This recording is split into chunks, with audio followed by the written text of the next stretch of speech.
Hi, I'm Dave Fornell, a digital editor with Cardiovascular Business News, and I have with me Santiago Garcia. He is the Director of Structural Heart at Christ Hospital in Cincinnati. And today at ACC, you're presenting a late breaker on the North American COVID-19 myocardial infarction registry. And I wanted to find a little bit more about the details. Yeah, so let me take you back to 2020 and give you some context for our interest in this topic.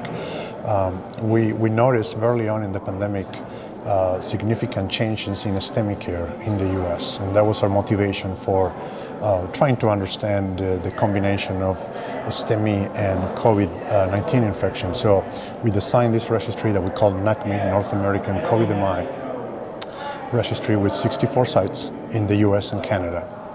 And this was an initiative that tried to understand what are the clinical characteristics, the management strategies, and the outcomes of these patients. What we're presenting today at ACC is an updated analysis on trends, because we reported last year that these patients have really unique high-risk characteristics, including very high in-hospital mortality, with 1 in 3 patients dying in the hospital. So now in 2021, I think we're all doing better in terms of disease management of COVID-19, and we wanted to look at how that affected STEMI care as well.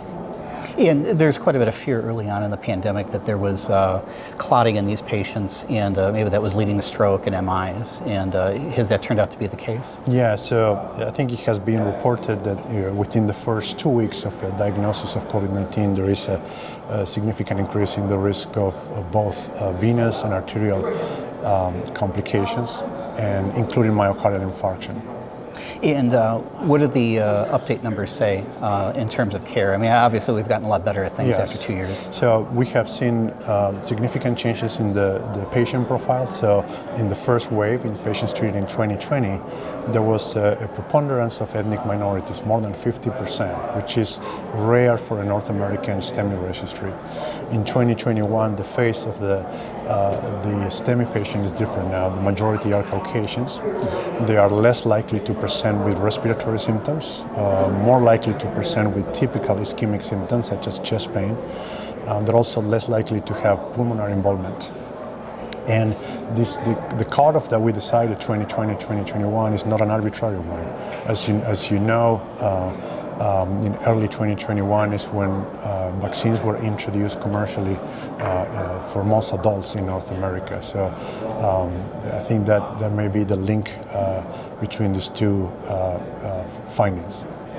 And is there anything in particular that cardiologists need to know if they run into a COVID positive patient who's sick? Yeah, so we look at a dedicated analysis in 2021 of all patients according to immunization status. And we see that for those patients who were vaccinated, in-hospital mortality was 0. No patient expired in the hospital, whereas mortality remained quite high for unvaccinated patients, even in 2021 at 22%. So I guess the message to the community is the importance, once again, the role of vaccines and how they can prevent the most severe forms of the disease. And what is it about COVID that makes it more dangerous for a patient having STEMI?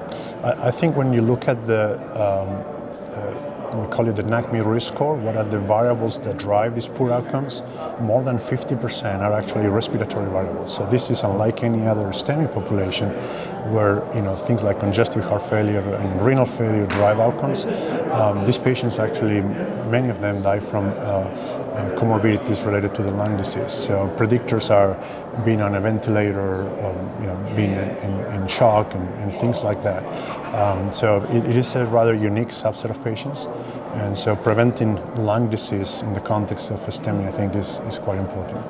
And what about, in context, are these patients coming into the ER, or are these in-hospital patients for the most part? It's a combination of both, so we wanted to capture every single STEMI. So our enrollment criteria mandated a positive COVID test either during the index admission for the STEMI or in the preceding 4 weeks.